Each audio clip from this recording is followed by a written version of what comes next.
I'm Rod Gilbert, stand-up comedian, and this is my work experience.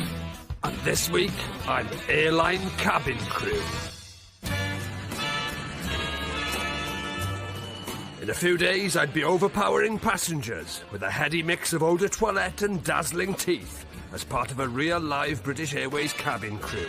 But I know less about offering top-notch in-flight service than a dead ostrich. So I jetted off to BA's Global Learning Academy, where Catherine Nimmo and her team would wheel my trolley of learning down the aisle of in-flight knowledge. How long does it normally take to train up somebody to be cabin crew? So it's just over 5 weeks. And we've got 4 days. 4 days, so we've got busy 4 days. We've got 1 week per day. And a bit more. Let's crack on. Okay. Cool. If I was going to fly alongside Catherine's crew, I needed to look the part. And luckily, they had a room for people who didn't look the part, but needed to look the part. The look the part room. I've got my, I was going to say costume, uniform. It does feel like a costume in a way, though. Everybody I meet is in that kind of like, hello, nice, very nice to meet you. Everything's very corporate and very prim and very upright and very buttoned up. And very not me. I felt as much of a part as I looked. But between them, Catherine, Bobby and Katie knew more about jumbo jets than an elephant with a punctured catheter. And before I could leave the look the part room, I had to convince them I was the part. Having your arms folded might say to our customers that you're not very approachable. So we prefer you to have open body language so that you're more welcoming. Not too And obviously you need to wear a smile at all times, and it has to be a genuine one, even at 5 a.m. if you're not a morning person. Can you give us your best genuine smile? That was a bit forced to be. I don't believe that. I didn't buy that. My uniform looked the part, but my face didn't meet the strict smile regulations. And it wasn't just my body language the airbots were worried about. Something we might need to work on this week would be appropriate language. Any words that our customers would find offensive on board the aircraft, then we wouldn't use in front of any other colleagues or whilst we're wearing the uniform. Like bell end or something. Absolute no-no. No. Yes. Absolute no-no, bell end. Absolute no-no. So whenever we're wearing the uniform, yeah, absolutely. Plums, is that all right? Plums is okay. Get away with You're that? referring to plums? Plums, yeah. Oh yeah, I was referring to plums, yeah. Okay, good. Oh yeah, I wouldn't use them unless I was talking about plums. Good. It was good to know I'd be able to refer to plums as plums. But before I could start my training, I was summoned to meet my boss, Chief Learning Officer Nigel Jeremy. I decided to ask him straight out what was expected of me. What's expected of me? You will be sitting on one, or standing actually, on one of those aircraft. So you'll be in charge of over 200 people's service proposition if you're good enough over the next few days. You think you're up for it? No, of course not. Well, I hope you are, because my job's on the line. I'll give it a go. I'll give it a go. My training began with food service, and the airbots wanted me to experience it myself first. Luckily, the team also had a room for people who needed to work in a plane, but weren't ready to work in a plane. The plane in a room. This is weird. I'm just going to put my seatbelt on then. My first lesson was in money class with David and Carl, but sitting in a plane, looking out of a window into a carpeted room with a plane in it, was freaking me out. Quite surreal, really. Hot pumpkin soup and a glass of wine at 9:30 in the morning in a pretend plane with just a normal classroom and people walking past. It's quite weird. I'll take it, but it feels quite weird. Before you could say real hot pumpkin soup in a pretend plane, I was whisked off to try serving myself. But money class was a whole pernickety faff world of premium fiddle shit. Plop. In a premium way, of course. Premium plop. Think about picking up that glass. We'll always go for lower down. We won't hold from the top, because bear in mind the customer drinks from the top, so we'll always handle glasses at the bottom. A bit lower down. A little bit more. There you go. Just at the base. There? Yeah. Thumb and forefinger? Yeah. Acceptable? As long as it's your etiquette, that's fine. How do you like keep your food hygiene standards and presentation when it's moving? So we use the good old swan analogy at British Airways. So up here, we're gliding. Underneath, we're pedalling quite fast. Well, I'm not sure swans pedal though, Carl. They do. In money class, things had to be just so. Or so close to just so that David and Carl gave the say-so. But if things were just so-so, and not just so, David and Carl would say so. That's picture perfect, and we expect all the trolleys to look like that as they go into the cabin. Right. And we just take them out. Because those are identical at the moment, down to the walnut, the sprig of rosemary. Ideally, they should be like that all the time, due to turbulence. How bad would it be if, like, that walnut was missing? The galley operator wouldn't send that out into the cabin. What about if the walnut wasn't missing, but it was there on one and there on the other? OK, so... In the pressure of the moment, on a full busy flight, that might... One walnut that had moved slightly, you know, on a full flight, then would be permitted into the cabin. Would it? Yes. What about if the walnut was, like, there? Well, then we would... Oh, now you're in. Look at you, you're in hives. You've got hives. I was getting everyone's cheesy walnuts in a twist. And by the time we got to premium bed making, I was drowning in fussy faff nonsense. Think you might need to tidy up a bit? Yeah, obviously. Sorry, the hives are coming out again. I wasn't going to leave it with a ripple in it. Picture perfect. He's coming out in a rash again because I haven't made the bed properly. You need to lie down, that's why. He does, exactly. You're in a pickle here, David. You want to lie down because of the stress I haven't made your bed properly, but you can't lie down because I haven't made your bed properly. What a vicious circle you're in. My dreams of working in this pernickety faff world were over. Maybe I'd be better suited to serving the masses of human mashed potato back in the cheap seats. This may look like a lot in the mock-up environment, but just imagine when you get on board that aircraft, it's going to be much bigger than what we have here. Oh, good. Let's get ready. Back in mashed potato class, there was less needless fiddle faff, but a whole load more customers to deal with. I had to be cabin ready in just a few days, but I felt so out of place in this corporate West world, none of us could take me seriously. Hello. Oh, Christ.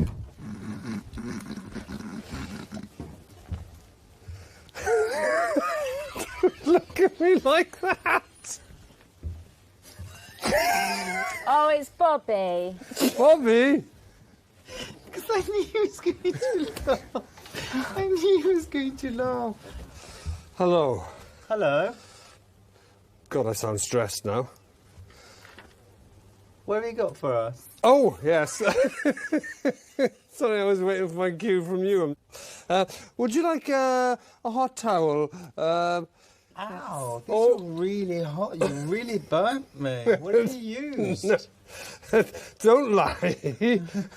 I spent so long going up and down here serving the bloody thing. It's freezing. It's really hot. If I was going to get my cabin crew wings, I had to nail my in-flight persona. But being myself in this corporate world wasn't coming naturally. Hello. Hello. Break on.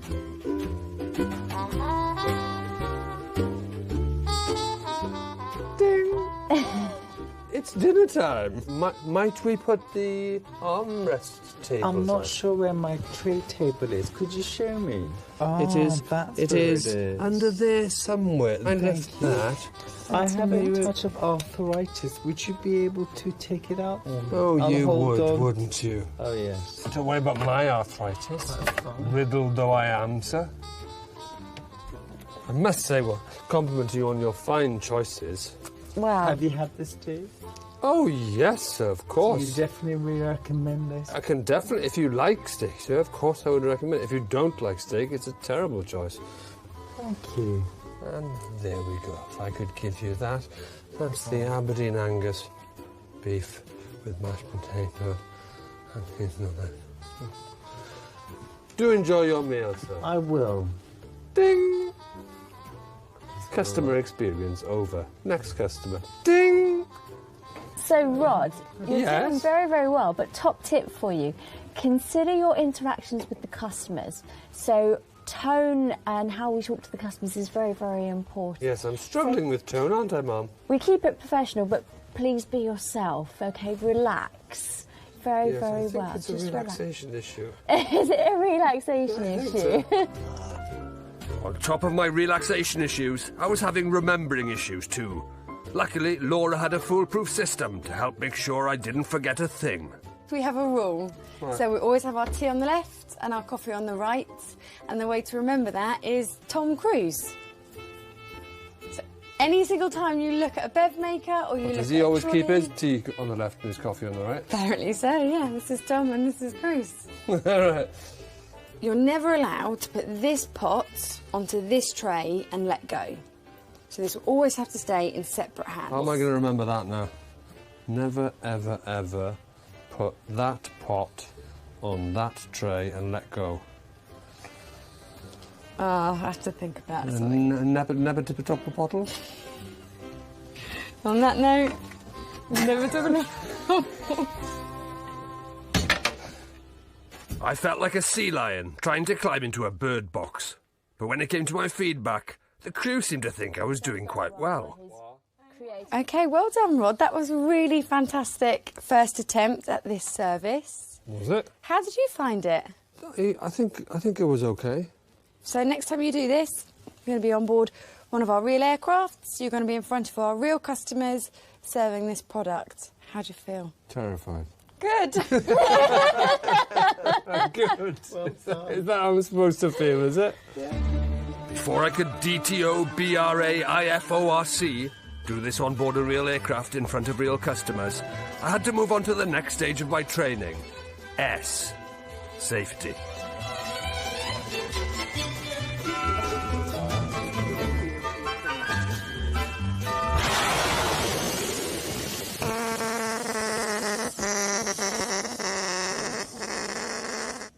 Oh, my life jacket seems to have a message for you, Bobby. What's the message?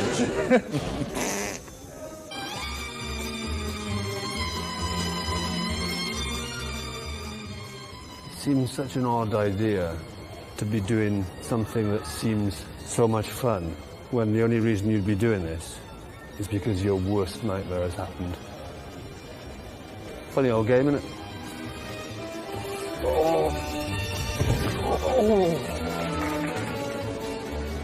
Hey Rod, you've got flames coming out of your oven in the galley. So I do.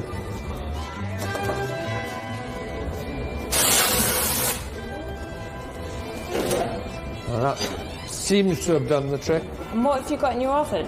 I seem to remember a couple of hours ago you putting a strudel in there and saying, oh, I mustn't forget that again, as I usually do. So Rod, I want you to take one of these and go into the smoke-filled chamber. You're actually going to fit it in the chamber, then you're going to come out the other side and I'll meet you at that end of the chamber. So hopefully I'll see you at that end. Yeah, hopefully, yeah. Okay. Here you go, Rod. Oh, thanks, Bruce. Are you okay, Rod? I think we've lost him. I can hear him, I can't see him. Right.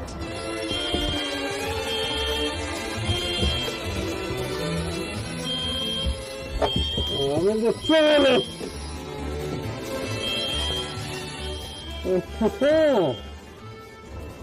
I did use the toilet, so I'm really sorry. That's all right. No problem.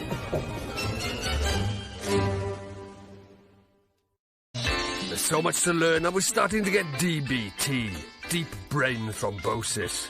Cabin crew had to perform so many different jobs, they needed to be human Swiss Army knives. Rosa, are you choking?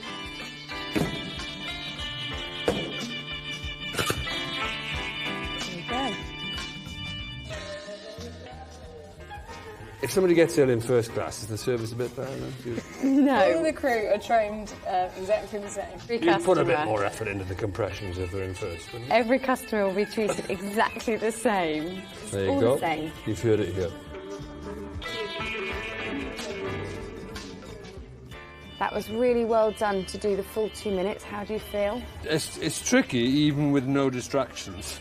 And in the tight environment that you're in, you don't have lots of space either. Because I imagine some planes are busier than this. Of course. Of course they are. I hadn't really thought about it before, but on the ground, different people do different jobs. But in the air, cabin crew have to do them all. So another scenario that our cabin crew might have to deal with on board an aircraft is if one of our customers was to go into labour. So I might have to deliver a baby You may well. on a flight Yeah, absolutely. in that environment. Yes, could you imagine? Move on down to clamping and cutting the umbilical cord for me. So this is a replica. Can I just say I really hope this doesn't happen on my flight? There's no mother on board the aircraft that's hoping she's going to give birth there. Using a sharp pair of scissors, make one cut between the clamps. Yes. That still leaves about nearly half a foot of umbilical cord. As it does in real life. I don't think I know enough about babies. Have I still got one of those? I haven't even noticed. I don't know, I haven't seen. Have you still got one of those? I don't change my underpants often enough if I got one of those. No. It shouldn't be in your underpants. By now it was abundantly clear there was a whole lot more to this than looking the part, fussy fiddle faff and matching ping smile accessories. But the final part of my training rammed that thought home with chilling clarity. Unfortunately, we have developed some technical problems with this aircraft, and because we're mid-Atlantic, it leaves me no option but to make a controlled landing on water. Your life jacket. Everyone grab your life jacket and copy me. Stand up, I'm going to check your life jackets. Move round to the side. Good. Sit down. Do it up again, tighter, double bow. Good. Sit down. Madam, can you help him As out? Catherine ran through this eerie drill with calm professionalism and clinical efficiency, she seemed to have had a personality transplant. Right. Brace! Brace! Brace! Brace! Brace! Brace! Brace! Brace! Unfasten your seatbelts and come this way! Stay low! Move to the end! Stay low! Move to the end! Stay low! Move to the end! Stay low! Move... Beyond the pinging smiles and seemingly identikit corporate facade, this was clearly a job that carried vast amounts of responsibility. Bloody hell. Oh, that's a different side to you, Catherine. Where's the ping smile gone, eh? Where's the Bit more where's service, assertive Catherine? now. That's how we've got to be. That's the best service we can offer our customers. Like some off gladiators.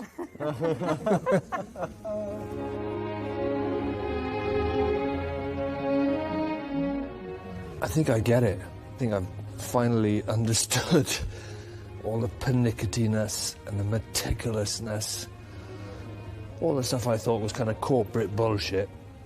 I think the penny's dropped.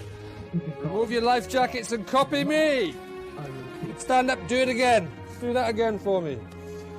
Good, sit down. It's become patently clear that if somebody's a bit sloppy in their standards and a bit all over the place and that inattention to detail, you're going to kind of subconsciously assume that they perhaps don't know what they're doing in an environment like that. And that's what it's all about. That's what it all comes down to, is that subconscious reassurance that if the shit hits the fan, people know what they're doing. Everybody get together, huddle in, keep warm. Oh, anybody like any teas, coffees, anything from the trolley? My intensive training was over, and I joined the real grads to celebrate. Catherine, Bobby and the team had stuffed my tiny brain with information like they were trying to get a 4-season sleeping bag into a hamster's cheek. But I still felt far from cabin ready.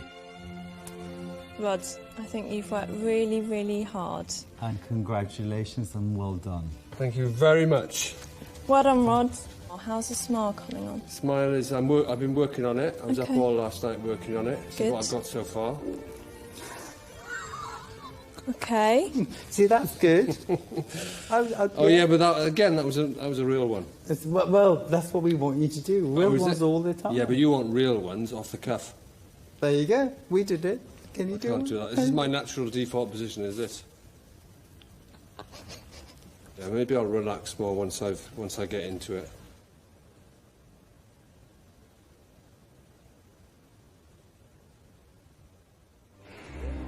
A few weeks later, I got the call. My new bosses had finally found a flight for me, but it had been so long coming, I didn't even look the part anymore.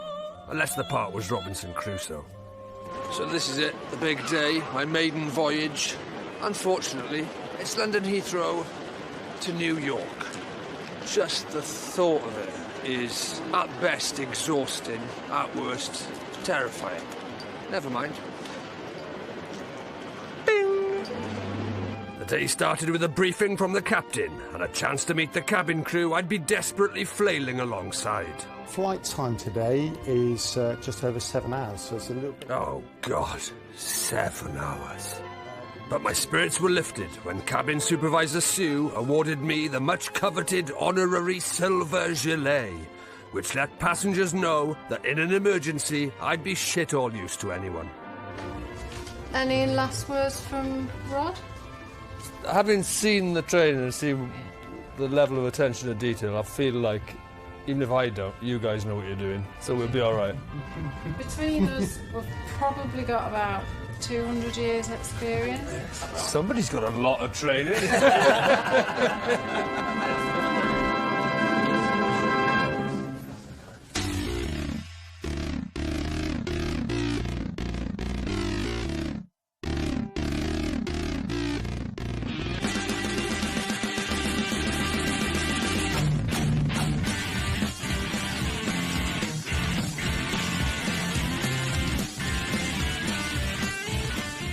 I felt about as ready to crew a cabin as a walrus whose mates have set his tusks in concrete on a stag do.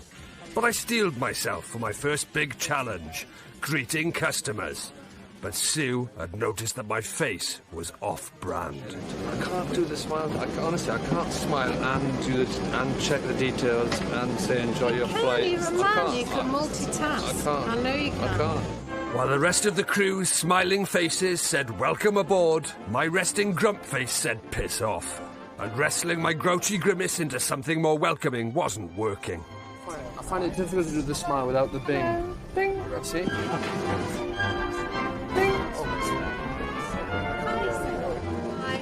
13A, this way, sir. Just out the right. Thank you. Thank you very much.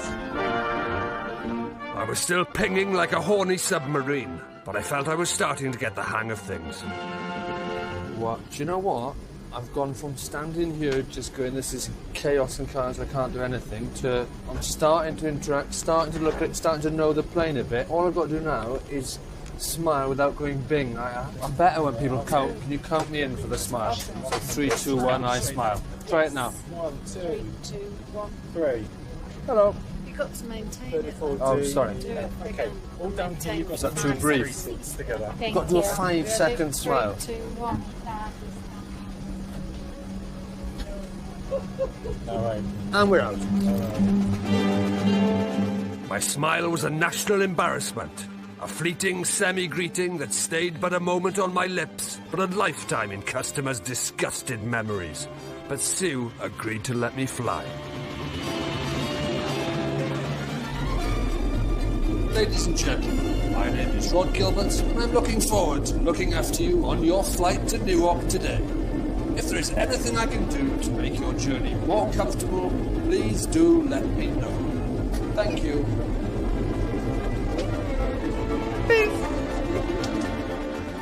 Finally doing the job for real, in a real plane, with real customers and real conversation, I didn't feel out of place at all. Hot towel? Hot towels. My real customers' real hands, hot and towelly, experienced crew member Simon felt I was ready to take a turn on the ankle-smashing elbow cracker aka the trolley. Juices, ice, waters, plastic cups, and you've got all your drawers full of spirits and soft drinks, sodas inside there. It's quite confined in here, isn't it? Yes. Who's this guy? I just Who's this? I manoeuvred the miniature metal restaurant through the plane with all the style and grace of a man trying to shoe a horse in a telephone box. Aside from the fact this is a very difficult working environment, so you've got to balance cups on top of juice cartons, and you're working with the constant danger of dropping a drink all over somebody. There you go, sir.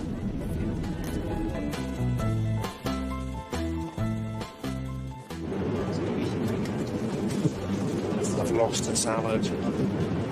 It's been dragged off the tray as I took the tray out. It's in there somewhere. Luckily, between them, Simon and the team had clocked up more air miles than Chewbacca's hairdryer.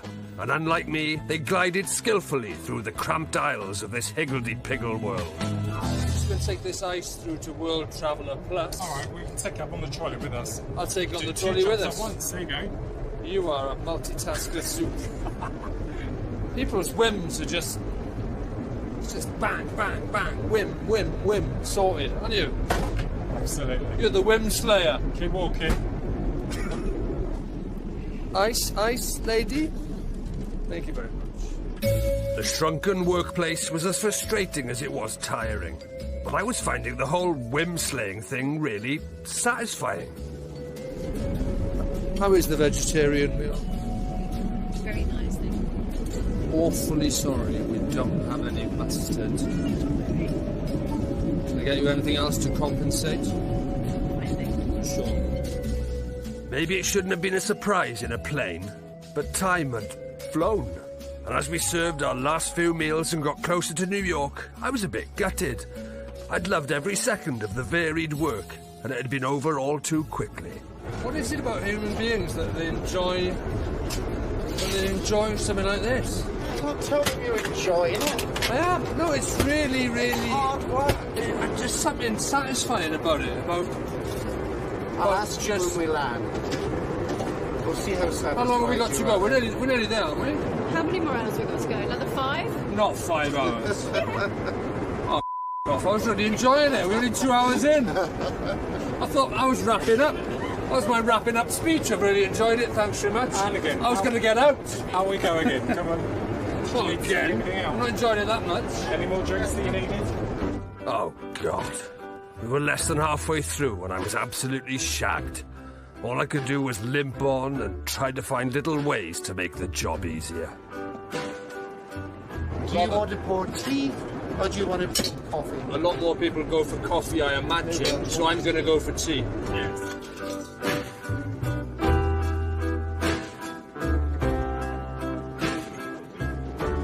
Tea was definitely the right choice.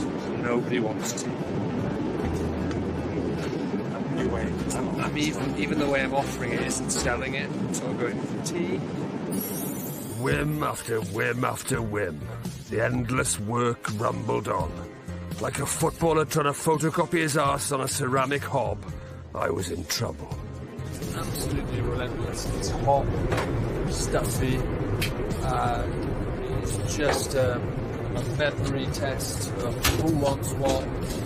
It's at speed, it's in confined spaces, it's fiddly, it's pernickety. I'm getting tired now, so. Are you? Yeah, my feet are hurting, my hips are hurting. Yeah. A bit grouchy. It's alright, we don't let it reflect on the customers. Yeah, take it on me. Sometimes I'm looking at customers, I'm going ping, but I'm not even smiling. Just going up to going ping, what do you want?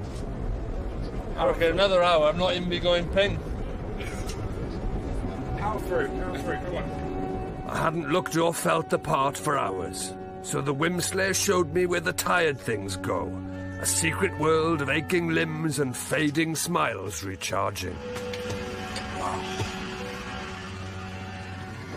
I didn't know this existed. I feel like when I used to camp in my garden with a mate when you're about 8 years old. That's exactly Get the porn mags out. Isn't it weird? Yeah. Anyway, you going to bed? Yeah. See you later. Simon. Yes. Simon. Yes. Tell me a story. Later. I'm sleeping. Oh. Our smiles fully recharged, we emerged refreshed, and with most of the passengers happily nodding away in the sleepy cabin, it was a chance to refuel before the next round of whim slaying. We're well into the flight now. Must be 2/3 the way through. A lot of people are asleep. A lot of eye masks on. This is a little bit of a moment, hopefully, to enjoy the peace and quiet and eat my delicious steak with the sound of the toilet gently flushing in the background. Bon appetit. That's called our water feature. I was enjoying my meal to the sound of the water feature when suddenly everything changed. A medical emergency. There's a lady that's been taken ill. There's a few people attending to her. Obviously, there's people better placed to deal with this than me. It's a hell of a job, this. It's a hell of a responsibility, and these things are a sort of everyday occurrence for these guys. I kept my silver gilet in the distance as the crew's training and years of experience saw them deal with the patient quickly and calmly. And before you could say hats off to this impressive, multi-skilled crew, they were back slaying drink swims like nothing had happened. Stuart here is busy happily pouring orange juices and waters, but 1 minute ago, less than 1 minute ago, we were dealing with the medical emergency out there, where the woman was laid out, oxygen tanks. It's quite a strange job, this, to go from that 1 minute, now you're going around, because other people want their orange juice. It's the nature of the job. It's so bizarre. Yeah. Literally 1 minute ago, now it's orange juice, it's all back to it. Yeah. With still more than 2 hours to go to New York, I was on my knees again. And as Simon and the team continued with yet another whim run, Supervisor Sue summoned me to the galley for some feedback. Hats off to you, fair play. It's exhausting, it's really hard work. There's a lot more to it than anybody would realise. Certainly than I realised. It's not just chicken or beef, is it? It's not just chicken or beef. There's vegetarian pasta too. Before I left, I was determined to show Sue I'd mastered the cabin crew smile. I'm going to do it without sound effects, without anybody counting me in. Who did that? That wasn't me. I didn't do that, Bing. That was... I'd been hugely impressed with Simon, Sue and the rest of the crew. They weren't just whim slayers. They had to be firefighters, paramedics, cooks, lifeguards, bartenders, agony aunts, midwives, friends, and much, much more. It's the end of my one and only day as cabin crew. At the start, I whinged about how corporate it was and how everything was just so and everything's got to be exactly right. It's tedious. Once you see it in this environment, you see it work, you kind of get it. We're carrying hundreds of people, thousands of flights every day. Training has got to be perfect. I didn't really have to think about the safety stuff or the emergencies or the medical stuff or what if there was a fire or if the doors weren't open or what if there's a crash or all of that stuff was going on in some part of their brains as well, which must make it all the more exhausting. I haven't been this tired for a long, long time.